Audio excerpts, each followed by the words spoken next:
ပြီးခဲ့တဲ့ပတ်တွေတုန်းကဒီ Facebook ရဲ့ making company ဖြစ်တဲ့ Meta ကနေပြီးတော့မှဒီ Meta Ray-Ban display လို့ခေါ်တဲ့မျက်မှန်လေးတစ်လက်ရဲ့ Meta Neural-Ban လို့ခေါ်တဲ့ဒီလက်ပတ်ကြိုလေးတစ်ခုရဲ့ကိုသူတို့ရဲ့ CEO Mark Zuckerberg ကနေပြီးတော့စတင်မိတ်ဆက်လာခဲ့ပါတယ်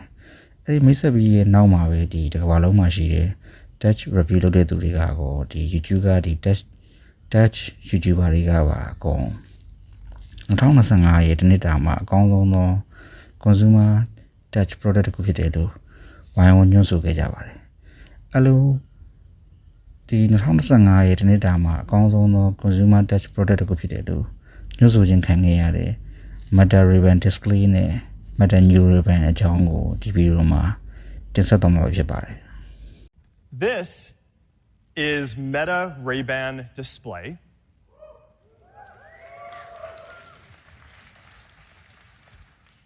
These are glasses with the classic style that you'd expect from Ray-Ban,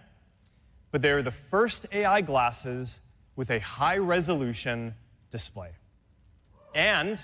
Okay ကျွန်တော်ရဲ့ channel ကနေပြန်လေးကြိုးလိုက်ပါတယ်ဗျာဒီတစ်ခေါက်ထွက်ရှိလာတဲ့ဒီ Meta ကMeta Ray-Ban AI Smart Glass ဆိုတာကတော့ပုံမှန်ကျွန်တော်တို့ရှေ့မှာမြင်နေတွေ့နေကြတဲ့ AR VR နည်းပညာတွေနဲ့ကတော့ AR VR headset တွေနဲ့ကတော့ကျွန်တော်နည်းနည်းလေးကွဲထွက်နေတယ်ဗျာဆိုတော့ဒီနေရာမှာဒီ AR augmented reality VR virtual reality ဆိုတဲ့စကားလုံးတွေနဲ့မရင်းနှီးသေးတဲ့သူတွေအတွက်အနေငယ်ဖြစ်ဆက်ပြီးတော့ပြောကြားကြပါတယ်ဒီ augmented reality ဆိုတာကတော့ဒီ AR augmented reality ဆိုတာကတော့သူ့ရဲ့ဒီစကားလုံးအတိုင်းပဲပေါ့နော် reality တခုမှာကျွန်တော်တို့မြင်နေတွေ့နေရတဲ့ reality တခုကိုသွားပြီးတော့ augmented လုပ်တယ်ဆိုတာကတော့ဒီ digital data တွေ digital content တွေသွားပြီးတော့ပေါင်းထည့်ပေးတဲ့နည်းပညာမျိုးပဲဖြစ်တယ်ဗျဒီ AR နည်းပညာကိုထင်သာမြင်သာရှိအောင်ပြောရမယ်ဆိုလို့ရှိရင်တော့ဒီ Pokemon Go လို့ game မျိုးစားမျိုးဟာ AR technology သုံးထားတဲ့ဒီ game မျိုးစားတစ်ခုဖြစ်တယ်ဒီ Pokemon Go game ကိုဒီစော်ကစားနေတဲ့သူတယောက်အနေနဲ့ Pokemon Go game ရဲ့ဒီရုပ်ထွက် game avatar ကကျွန်တော်တို့ဒီအခုနာမည်ကြီးနေတဲ့ဒီ PUBG တို့ Mobile Legends တို့လိုမျိုး game avatar ရုပ်ထွက်လိုမျိုးတတိတန်ကြီးဖန်တီးထားမှာမျိုးမဟုတ်ဘဲနဲ့ game စော်ကစားနေတဲ့သူရဲ့ reality မှာပဲသွားပြီးတော့ဒီ Pokemon Go game ရုပ်ဒီ avatar လေးတွေပေါင်းပြီးတော့ကျွန်တော်တို့ထည့်ပြလိုက်တဲ့သဘောမျိုးဟာဒီ augmented reality နည်းပညာလို့နားလည်ထားလို့ရပါတယ်ဗျာ virtual reality ဆိုတာကတော့ဆိုတော့ virtual reality ဆိုတာကလည်းသူ့ရဲ့ဒီစကားလုံးအတိုင်းပါပဲဒီကျွန်တော်တို့မြင်နေတွေ့နေရတဲ့ reality တစ်ခုကနေပြီးတော့မှနောက်ဒီ virtual reality အတူရောင် reality တစ်ခုစီကိုကျွန်တော်တို့ကရောက်ရှိသွားတယ်လို့ခံစားစီနိုင်အောင်စောင့်ဆောင်ပြီးနိုင်တယ်နည်းပညာမျိုးစားတစ်ခုဖြစ်ပါတယ်ဆိုတော့အဲ့ဒီ virtual reality ဒီအတူရောင်ဖန်တီးထားတဲ့ reality တစ်ခုကိုရောက်ရှိသွားတယ်လို့ခံစားမှုကိုပေးနိုင်တဲ့အပြင်ကိုရောက်ရှိသွားတဲ့ဒီ virtual reality မှာရှိတဲ့ object တွေကိုလည်းကျွန်တော်တို့က object တွေအရာဝတ္ထုတွေကိုလည်းကင်တွယ်ထိတွေ့ကြည့်ရှုinteract လုပ်လို့ရအောင်ကျွန်တော်ဆောင်းဆောင်ပေးနိုင်ပါသေးတယ်ပေါ့နော်ဆိုတော့ AR VR technology တွေကနေပြီးကွဲထွက်လာတယ်ဆိုတော့ Meta ရဲ့ဒီ Meta Ray-Ban AI Smart Glass တွေမှာက Smart Glass တွေမှာကတော့ဒီ monocular in-glass high resolution display တခုကိုရှာရှိခံစားသွားမှာဖြစ်တယ်ဒီ resolution ရဲ့ pixel အတိအကျအနေနဲ့ဆိုလို့ရှိရင်တော့ဒီ600 by 600 pixel ရှိမယ်ဒီ monocular in-glass high resolution display ဆိုတာကတော့ဒီ binocular လိုမျိုးဒီမျက်စိနှလုံးလုံးနဲ့ခံစားရမှာမျိုးတော့မဟုတ်ဘူးပေါ့နော် monocular ဆိုတဲ့အတိုင်းပဲဒီမျက်စိတစ်လုံးနဲ့ပဲဒီ display ကိုတွေ့မြင်ခံစားရလိမ့်မယ်နောက်မျက်စိတစ်လုံးနဲ့ဆိုတဲ့နေရာမှာဒီညာဘက်မျက်စိနဲ့ပဲတွေ့မြင်သွားမှာဖြစ်တယ်ဆိုတော့အဲ့လိုဒီ display အပြင်ကတော့ညာဘက်မျက်စိမှာကျွန်တော်ဒီ monocular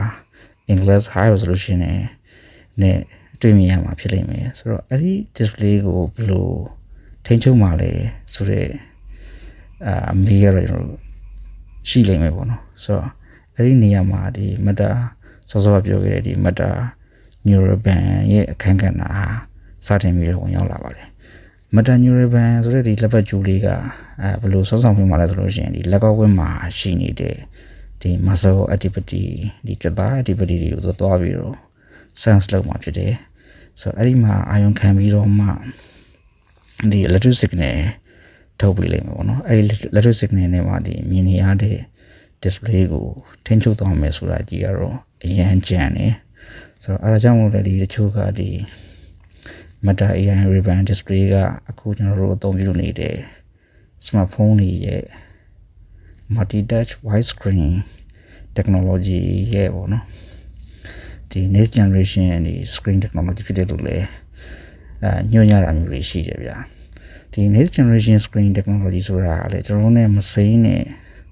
ရာဇဝင်တစ်ခုရှိခဲ့ဘူးလေပေါ့နော်အခုကျွန်တော်တို့အသုံးပြုနေတဲ့ smartphone တွေရဲ့ multi-touch widescreen technology ဆိုတာကတော့အစားပြုတာကတော့ဒီ Apple ကနေပြီးတော့စားပြုခဲ့တာပေါ့နော်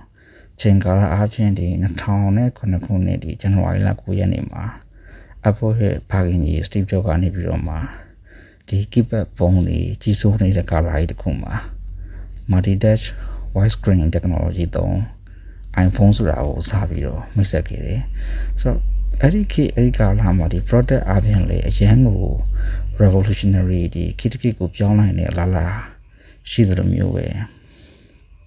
အရန်လေးဒီဖြတ်အားပြင်းတဲ့နည်းပညာမျိုးစားတစ်ခုဖြစ်ခဲ့တယ်ပေါ့နော်ဒီ iPhone တွေထွက်လာပြီးနောက်ပိုင်းမှာဆိုရှင်ဒီ keypad တွေဆိုရှင်ပြောင်းချင်းမလားပျောက်သွားတဲ့အထိအောင်ကိုဖြတ်အားပြင်းခဲ့တယ်ဗျာ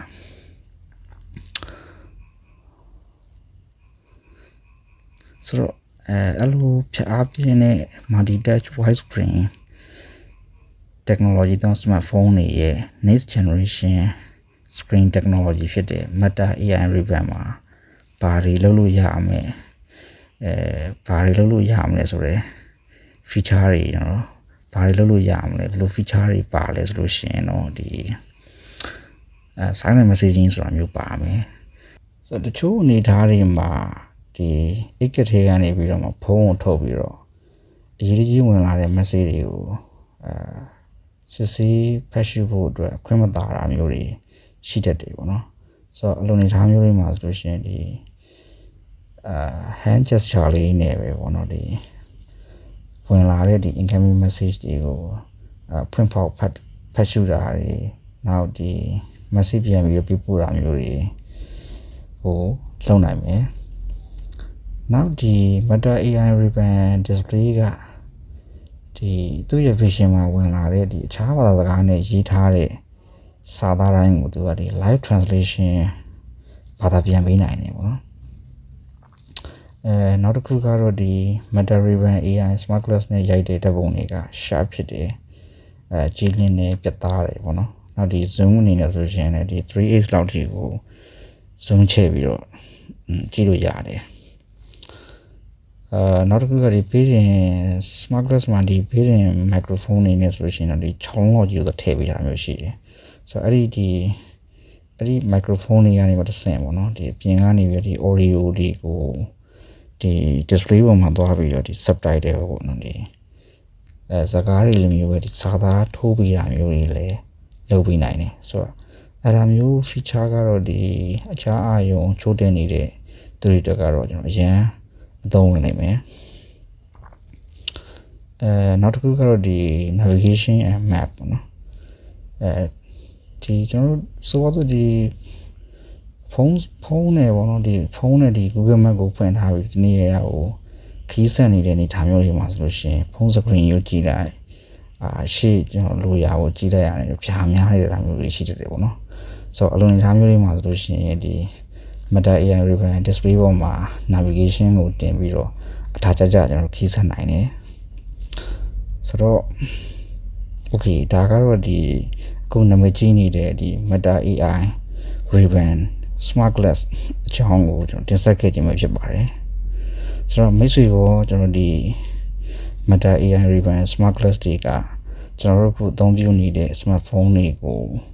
အစားထိုးနိုင်တော့မဲ့အလားအလာမျိုးရှိရလို့ထင်ပါသလားဆိုတော့ comment မှာရေးပေးခဲ့ကြပါဦးဆိုတော့ကြည့်ရှုပေးခဲ့ကြတဲ့ကျွန်တော်ရောက်စီတိုင်းကို ကျေးဇူးတင်ပါတယ်ဗျာ